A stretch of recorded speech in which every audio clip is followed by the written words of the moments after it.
சமத்தில் வந்தாரு, சமத்தை பார்த்தோம், இங்கே வந்துருக்கேன். கர்த்தர் ஏதோ சித்தத்தினால்தான் இந்த இடத்துல எனக்கு கொண்டு வந்துருச்சு. இப்போ என்னுடைய சாட்சி சொல்ல போனால் நிறைய சாட்சிகள் இருக்கு. என்னுடைய ரெட்டிபிங் சாட்சியை மட்டும் நான் சொல்றேன். 2014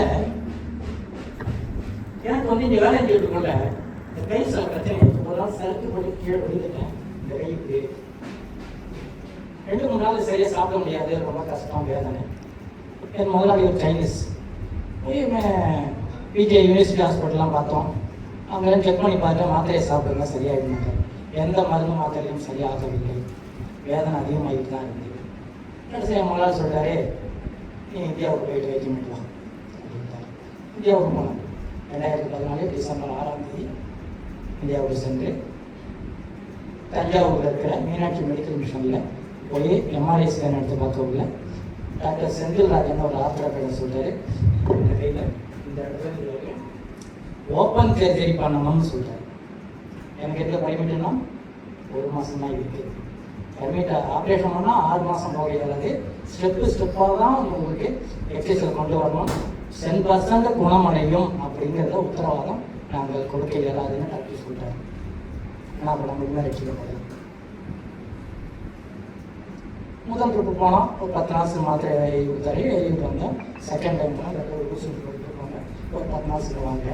ஹாஸ்பிட்டலுக்கு அட்மிட் ஆகல 60,000 நம்மளுக்கு நேரமாக 60,000 கட்டணும். பாக்கி பேலன்ஸ் வந்து மறுபடியும் டிசார்ஜில் கட்டுற மாதிரி இருந்து சரின்ட்டு போனோம். பக்கத்தில் சபை இருக்குது, எல்லோரும் வந்து ஜெபம் பண்ணாங்க, ஒப்பு கொடுத்தோம். அந்த நேரத்தில் கிறிஸ்மஸ் நாளைக்கு மனைவி போனோம். அப்படியே தொடர்ந்து சபையில் ஈடுபட ஆண்டவருடைய தியானம் அப்படி நடத்தினார். அப்படி போல அதுக்கு பிறகு நான் ஹாஸ்பிட்டலுக்கு போகிறேன். 2வது முறை ஹாஸ்பிட்டலில் போயிட்டு வந்து படுத்துருக்கிறேன். அப்போ சில காட்சிகள். இப்போ சகோதரர்களே உங்கள்கிட்ட ஒரு சின்ன ஒரு கேள்வி கேட்கலான்னு இருக்கிறேன், ஆலோசனை கேள்வியாக. உலகத்தில் இருக்கிற டாக்டர்ஸ் ஆப்ரேஷன் பண்ணுவதற்கும் நமக்கெல்லாம் ஜீவன் கொடுத்து வழி நடத்தி கொண்டிருக்கிற இயேசு ஆப்ரேஷன் பண்ணுவதற்கும் என்ன வித்தியாசம்? கட் அண்ட் ரைட்டு ஆண்டர் செஞ்சுருவாரு. சொல்லுங்க. ஆண்டர் சுகம் கொடுத்தானா cut and right. Operation 2 operation 2 விதமா இயேசுவும் ஆப்ரேஷன் பண்றாரு. அது அப்படின்னாக்கா டாக்டரும் ஆப்ரேஷன் பண்ற 2 வித்தியாசங்கள். இவர் ஆவியிலே நம்ம ஆப்ரேஷன் பண்ணிடுவாரு. சொல்லுங்க. இலவசம் அப்புறம் சரி அப்புறம்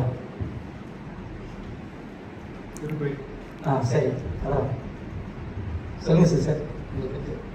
ஏன்னா அது உங்களுக்கு வந்து நீங்களும் நல்லா புரிஞ்சுக்கணும், ஆண்டவரை சார்ந்து கொள்ளணும். சில விஷயம் அந்த சாட்சி மனசுல இருந்தா மற்றவர்களுக்கு போகணும். அதுதான் அந்த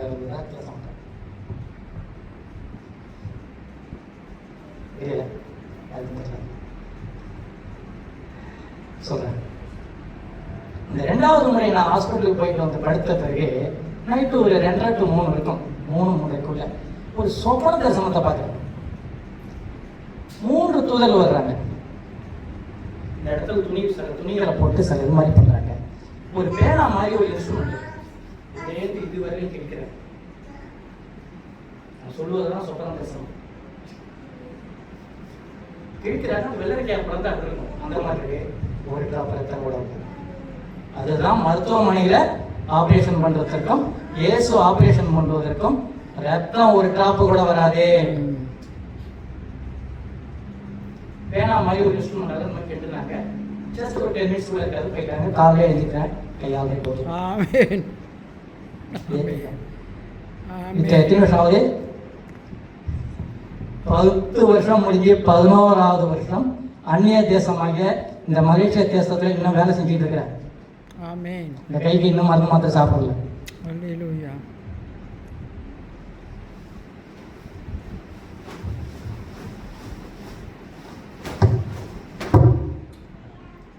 வீட்டு தூக்குறேன், எல்லாம் வேலை செஞ்சுட்டு இருக்கோம். ஆண்டவர் செய்யற ஆபரேஷன்ல வந்து வேதனை இருக்காது, வலி இருக்காது, மயக்க இன்ஜெக்ஷன் தேவையில்லை, காயம் இருக்காது, ஒரு டிராப் ரத்தம் வராது. Operation 100% success. அல்லேலூயா. அல்லேலூயா சொல்லி பார்த்தேன். ஏன்னா 100% சக்சஸ், 100க்கு 100 முழுவதுமாக சக்சஸ். ஆனா மருத்துவமனையில் பண்ற ஆபரேஷன் எந்த டாக்டர் 100% கேரண்டி கொடுப்பாங்க? வேதனை, காயங்கள், ரத்தங்கள், மருந்து மாத்திரைகள். சகோதரர் சொன்ன மாதிரி மருந்து மாத்திரை சாப்பிட தெரியுமா? உடம்புல முதல்ல பாதிக்கப்படுகிற ஆர்கான் உறுப்பு எது தெரியுமா சொல்லுங்க? கிட்னி. First kidney. ஏன்னா நம்ம இதெல்லாம் வந்து பேலன்ஸ் கழிவெல்லாம் இதாக போதில்ல, கிட்னி தான் ஃபர்ஸ்ட் பாதிக்கப்படுறது. அதனால முடிஞ்ச அளவு மருந்து மாத்திரை சாப்பிடாதீங்க. உணவே மருந்து, அதாவது மருந்து உணவாகக்கூடாது, உணவு மருந்தாகலாம். நம்ம சாப்பிட்ற உணவுப் பொருள் பார்த்தீங்களா, ஒவ்வொரு அந்த மசாலா தூள்லேருந்து ஒவ்வொன்றுக்கும் ஒவ்வொரு மருத்துவ குணம் இருக்கு. ஜீரக தண்ணி குடிங்க, அதுக்கு என்ன குணாதிசயம் தெரியுமா? கிட்னியை பலப்படுத்தும். முள்ளங்கி என்ன குணாதிசயம்? கிட்னியில் ஸ்டோன் இருக்காது, ஸ்டோனை கிடைக்கும். இது மாதிரி ஒவ்வொரு பொருளுக்கும் ஒவ்வொரு இது இருக்கு. அதுக்கு பிறகு நானும் முழுமையாக ஆண்டவரை ஏற்றுக்கொண்டு ஞானஸ்தானம் எடுத்து அதுக்கு பிறகு முடிக்கிறேன். பல இடங்களுக்கு போக சாட்சி சொல்கிறேன். சில சபையில் செய்தி கொடுங்கம்பாங்க, செய்தி கொடுப்ப ஆண்டவர் வழி நடத்தி கொண்டு இருக்கிறார். இது என்ன ஒரு பெரிய எனக்கு ஒரு சந்தோஷம். எல்லா குடும்பத்திலும், பெரும்பாலான குடும்பத்தில் கணவன் ரட்சிக்கப்பட்டால் மனைவி ரட்சிக்கப்படுத்த மாட்டாங்க, மனைவி ரட்சிக்கப்பட்டால் கணவன் ரட்சிக்கப்பட மாட்டாங்க. எட்டிப்படியாக இருப்பாங்க. கர்த்தருக்கு கொடான கொடி சோத்திரம் சொல்றேன். நான் என் மனைவி ஒரே டைம்ல ரட்சிக்கப்பட்டாங்க, ஒரே நாள்ல அடுத்தடுத்து ஞானஸ்தானம் நடத்துறாங்க. இன்னைக்கு இருக்கும்.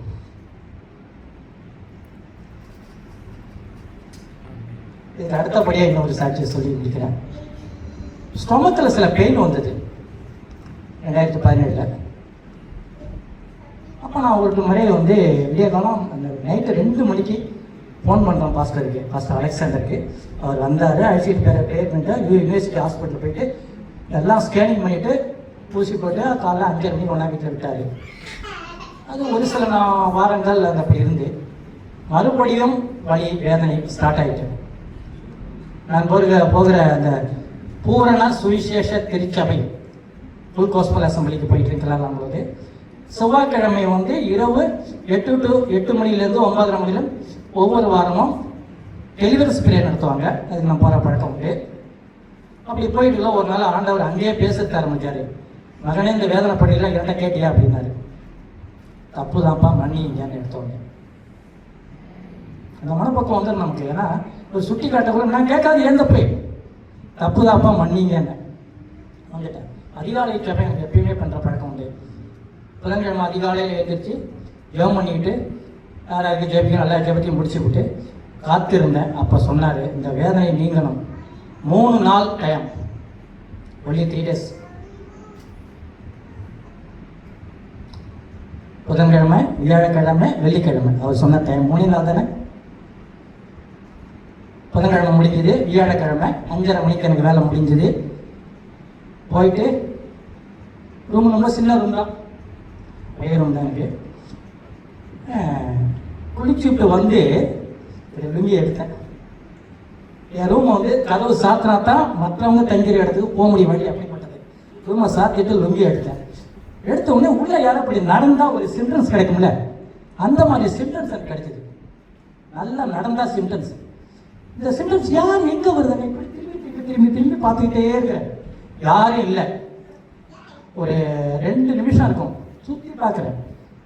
அதுக்கப்புறம் பார்த்தா ரைட் சைடில் ஒரு கையை பார்த்தேன். ஒரு கை, இந்த கை வந்தது, அவ்வளோதான், அப்படி இவ்வளோதான். ஏஞ்சல்ஸ் அல்லேலூயா, வெரி வெரி கிரேட்னஸ். அந்த ட்ரெஸ் எல்லாம் பார்க்கக்கூடிய வயரம் தான், இப்படி தான் பார்க்கணும். அந்த மாதிரி அன்னைக்கு போன வயிற்று வலி. இந்த நிமிஷம் வரையில இந்த வயிற்றுல எந்த பிரச்சனையும் எனக்கு இல்லை, இனியும் வராது. ஹல்லேலூயா, கொடான கோடி ஸ்தோத்திரம். அடுத்த முறை வாய்ப்பு கிடைத்தால் இன்னும் பல சாட்சிகளுக்கு சொல்றேன். கொடான கோடி ஸ்தோத்திரம். இந்த வாய்ப்பை கொடுத்த சபையாருக்கும் கொடான கோடி ஸ்தோத்திரம். வந்த ஒவ்வொருத்தரையும் ஆசீர்வதிக்கும்படியாக அடியே உங்க சமூகத்தில் ஜெபிக்கிறப்பா. நன்றி ஆண்டவரே, கொடான கோடி ஸ்தோத்திரம். இயேசுவின் நாமத்தில் பிதாவே.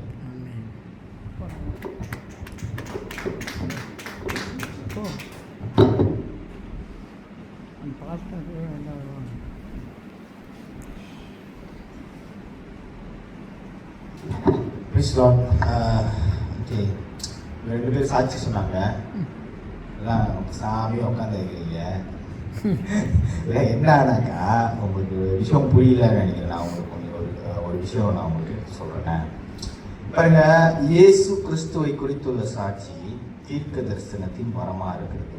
இப்போ மற்றவங்க வந்து இங்கே சாட்சி சொல்லும் போது நம்ம உட்காந்து கேட்டுட்டு இருக்கிறனால நம்ம என்ன நினைக்கிறோன்னா, அவருக்கு செய்வார், எனக்கு செய்வாரா, தேவன் வந்து அவருக்கு செய்வார், கடவுள் அவர் பாஸ்தர் அவருக்கு செய்வார், இல்லை அவர் ஊழியக்காரங்க அவங்களுக்கு செய்வாங்க, அவங்களுக்கு செய்வாங்க. உங்களுக்கு இதோட ஆழம் புரியல. நீங்கள் இவங்களுக்கு இங்கே வந்து இப்போ சாட்சி சொன்னாங்கல்ல, எனக்கு கிட்னி நல்லா ஆக்குனாரு, எனக்கு இது நல்லா ஆக்குனாரு, எனக்கு பிரெயின் நல்லா ஆக்குனாரு, அந்த சாட்சியெல்லாம் வந்து இங்கே சொல்லும் போது அது நீங்கள் அவருக்கு நடந்ததாக நீங்கள் செலிப்ரேட் பண்ணும் போது அது உங்களுக்கே நடந்த மாதிரி. உங்களுக்கு புரியுதா? அது உங்களுக்கே நடந்தது. இப்போ அவர் வந்து கிட்னி ப்ராப்ளம்லாம் சொன்னார்ல, அப்போ நீங்கள் அதை விசுவாசிச்சு அவருக்கு அது நடந்ததுன்னு சொல்லி நீங்கள் செலிப்ரேட் பண்ணும் போது அது உங்கள் கிட்னிக்கு நடந்த மாதிரி. ஸோ அதனால தான் இயேசு கிறிஸ்துவை குறித்துள்ள சாட்சி தீர்க்க தரிசனத்தின் வரமா இருக்கிறது. நான் பின்னாடி உட்காந்து நான் செலிப்ரேட் பண்ணிட்டு இருந்தேன். நான் ஏன் செலிப்ரேட் பண்ணிட்டு இருந்தேன்னா எனக்கு தெரியும் இந்த விஷயம். ஆமீன். ஸோ அடுத்த வாட்டி ஆளுங்க வந்து இங்கே சாட்சி சொல்லும் போது நீங்கள் வந்து லைக் அவர் செய்வார், எனக்கு செய்வார், ஆண்டவர் அந்த மாதிரிலாம் நீங்கள் நினைக்கவே வேணாம். நீங்கள் அவங்களுக்கு நடந்ததை நினச்சி நீங்கள் செலிப்ரேட் பண்ணும் போது அது உங்களுக்கே நடக்கும். அது உங்களை சுற்றி நடந்துகிட்டே இருக்கும். அந்த சாட்சியை நீ எங்கே போய் சொல்லும் போதும் அந்த இடத்துல உள்ள ஜனங்களோட கிட்னி, அந்த இடத்துல உள்ள ஜனங்களோட கை கால், அதுதான் ஆண்டவர். That is God. This is the part that we don't understand.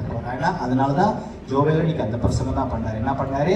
உன் அக்கிரமங்கள்லாம் மன்னித்து உன்னோட அநியாயத்தெல்லாம் கணக்கு பார்க்காம அவர் ஹீலிங் அனுப்பிக்கிட்டே இருக்கு. பிகாஸ் அதுதான் அவரோட குணம். ஸோ இதை நீங்கள் நல்லா புரிஞ்சுக்கணும். ஓகே, அடுத்த வாட்டி ஆளுங்க இங்கே வந்து சாட்சி சொல்லும் போது, டெஸ்டிமனி சொல்லும் போது எழுந்திரிச்சிருந்து செலிப்ரேட் பண்ணுங்க. அது உங்களுக்கே நடக்கும். ஆமென். Praise God. நம்ம இறுதி ஜெபத்துக்கு கடந்து போவோம். என்னம்மா தம்பி ஜாம் பண்ணோம். ஓகே, தோபி வாங்க, நம்ம ஜாம் பண்ணுவோம். உங்களுக்கு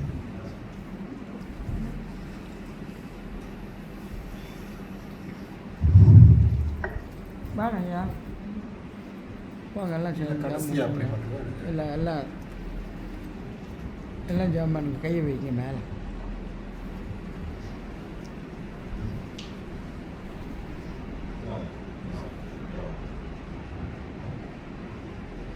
ஜாம் பண்ணா ஜமீனே, கை வைங்க.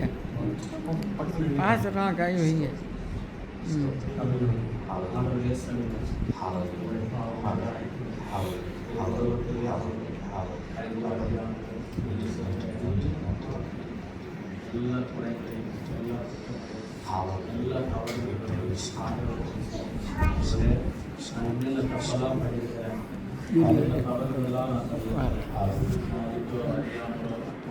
தெரிந்தோ தெரியாமலோ செய்தெல்லாம்